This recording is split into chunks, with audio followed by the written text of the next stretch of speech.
Halo semuanya, saya di sini akan menjelaskan tentang model maksimalisasi keuntungan jenis koperasi dan efisiensi koperasi yang terintegritas. Sebelumnya, perkenalkan nama saya Nia Dwinata Huraini dengan NPM 23200-513. Perkenalkan, nama saya Salsabila Sefalviana, NPM 23200-499. Perkenalkan, nama saya Geza Yusuf Aditama, NPM 23200-485. Perkenalkan, nama saya Andika Hoki Mahindra, NPM 232000500. Perkenalkan, nama saya Marieta Selma Megastuti dengan NPM 232000487. Kenalkan, nama saya Hana Sakira Absari dengan NPM 2320503. Maksimalisasi keuntungan. Maksimalisasi keuntungan adalah strategi bisnis yang digunakan untuk mencapai laba maksimum dengan mengoptimalkan harga produk, tingkat output, dan kualitas, tetapi menekan biaya produksi. Maksimalisasi keuntungan dicapai dan dianalisis dengan memproduksi jumlah barang di mana pendapatan marginal MR sama dengan biaya marginal MC. Keuntungan ini dapat dihitung dengan cara total pendapatan dikurangi total biaya. Selanjutnya, tujuan maksimalisasi keuntungan. Yang pertama yaitu tujuan operasional. Tujuan operasional adalah ketika perusahaan atau usaha ingin mendapatkan keuntungan sebanyak-banyaknya. Tujuan yang kedua yaitu pemanfaatan sumber daya. Dengan memanfaatkan sumber daya secara optimal, perusahaan dapat menekan tingginya biaya produksi serta memastikan pengendalian mutu yang ketat untuk menghindari adanya penarikan produk di pasar. Tujuan yang ketiga yaitu kinerja bisnis. Seiring dengan pertumbuhan bisnis, keinginan untuk memperoleh lebih banyak pun meningkat. Tujuan yang keempat yaitu pertumbuhan keuangan. Suatu bisnis dapat tumbuh lebih cepat hanya apabila ia mendapat hasil laba lebih tinggi dan laba tersebut diinvestasikan kembali ke pengembangan produk baru, perluasan kapasitas, dan diversifikasi. Tujuan yang kelima adalah mitigasi resiko. Bisnis dapat memanfaatkan keuntungannya untuk mengelola resiko dan ketidakpastian yang terlibat dalam menjalankan bisnis baik dalam jangka pendek maupun jangka panjang. Selanjutnya, model maksimalisasi keuntungan. Terdapat dua model dalam maksimalisasi keuntungan. Yang pertama adalah pasar monopoli atau penentu harga, di mana output lebih sedikit tetapi harga lebih jauh tinggi dibandingkan dengan pasar persaingan sempurna. Pada pasar monopoli, kurva MC memotong garis kemiringan permintaan pada H0 sehingga MC sama dengan MR pada H0 atau kuantitas yang memaksimalkan laba. Perusahaan monopoli dapat mengenakan harga yang lebih tinggi karena kurangnya persaingan. Model yang kedua adalah pasar persaingan sempurna atau pengambil harga, di mana output lebih banyak dengan harga lebih rendah dibandingkan monopoli, dengan pendapatan marginal sama dengan biaya marginal pada kuantitas maksimal laba H1. Dalam diagram untuk persaingan sempurna, kurva MC memotong garis kemiringan permintaan pada H1 atau kuantitas yang memaksimalkan laba, di mana MR sama dengan MC.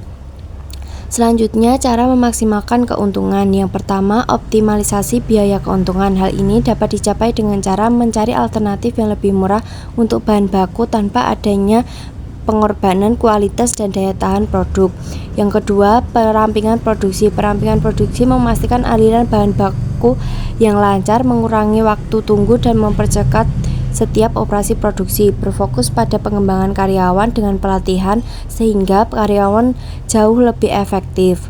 Cara yang ketiga yaitu meningkatkan perputaran persediaan, yaitu dengan menerapkan praktik manajemen persediaan seperti just in time untuk meningkatkan rasio perputaran persediaan. Yang keempat adalah infrastruktur hemat biaya. Hal ini dapat dilakukan dengan berinvestasi pada mesin, peralatan, dan sistem hemat energi. Cara yang kelima, pelatihan karyawan. Melatih tenaga kerja untuk mengadopsi langkah-langkah penghematan biaya merupakan cara efektif untuk menghilangkan pemborosan dan mengoptimalkan proses menjadi lebih efisien.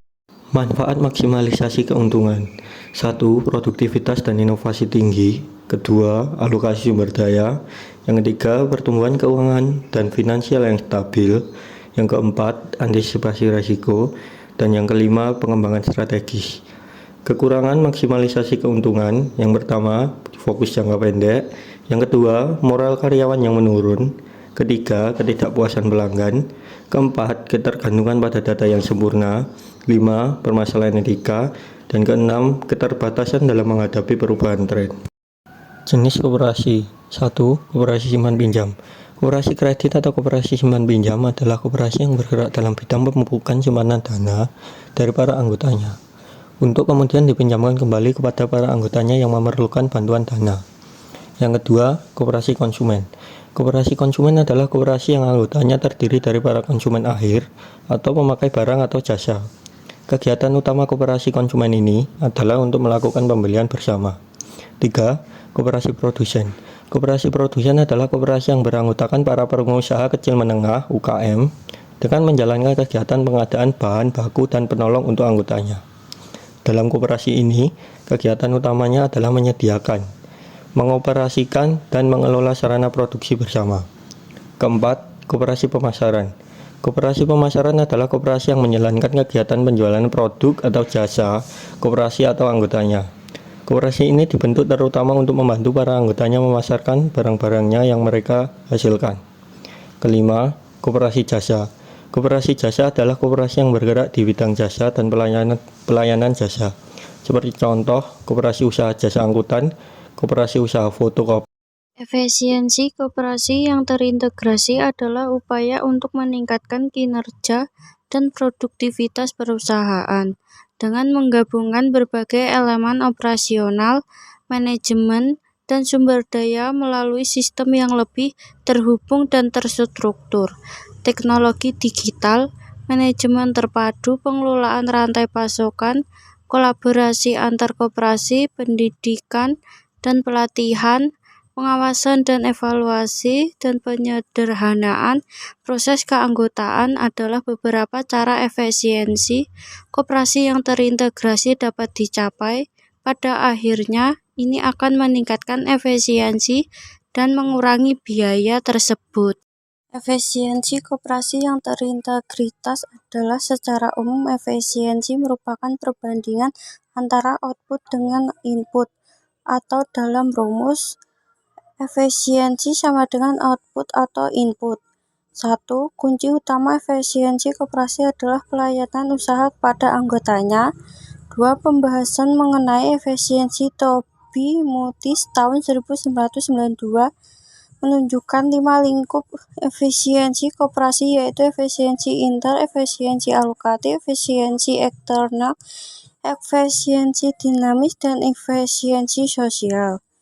3. Ima Suwandi tahun 1986 dalam mengukur efisiensi organisasi usaha koperasi, yaitu bahwa tingkat efisiensi usaha dapat diketahui dengan menentukan rasio-rasio tertentu dari laporan keuangan seperti neraca dan catatan-catatan keraguan lain yang dimiliki koperasi. 4. Rasio-rasio yang menggambarkan efisiensi usaha lebih lengkap dijelaskan oleh Bambang Rianto tahun 1995 sebagai berikut. 1. Tingkat perputaran aktiva. 2. Profit margin. 3. Rentabilitas modal sendiri. Selanjutnya, studi kasus. Pendekatan sistem informasi studi kasus Koperasi Setia Bakti Wanita di Surabaya. Kesejahteraan masyarakat dipandang perlu untuk peningkatan dari segi perekonomian, yang menjadi dasar mengapa koperasi muncul dan berkembang dan bersaing dengan kompetitor.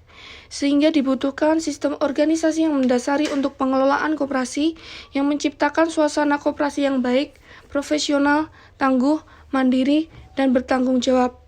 Transparan didukung dengan pemanfaatan teknologi dengan menciptakan efisien dan efektivitasnya pengendalian di koperasi dan dapat meningkatkan SHU bagi anggota koperasi. Sistem tanggung rating yang dikenal oleh Koperasi Setia Bakti Wanita dibuktikan dengan NPL 0. Jenis penelitian yang digunakan merupakan penelitian penggunaan pendekatan research atau development dengan menggunakan analisis deskriptif, strategi pengumpulan data menggunakan kuesioner atau uji reliabilitas dan validitas, observasi dan wawancara. Teknik analisis data di mana elemen good corporate governance, transparansi, akuntabilitas, responsibilitas, independensi, kewajaran dan kesetaraan serta sistem informasi menggunakan skala Likert. Hasil yang diperoleh bahwa sistem informasi memperoleh rata-rata 2,52 terlaksana namun belum menjadi prioritas dalam kemudahan memperoleh informasi dan menggunakan teknologi informasi. Partisipasi anggota 4,20 cukup baik dalam mewujudkan koperasi dan peningkatan kesejahteraan anggota. Prinsip transparansi memperoleh rata-rata 4,2 dapat terlaksana dengan baik dan cukup terwujud.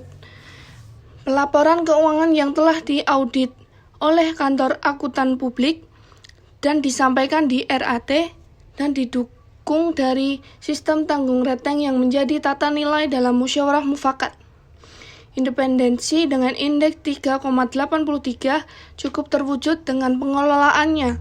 Prinsip responsibility pengelolaan koperasi menjadikan modal awal membangun koperasi.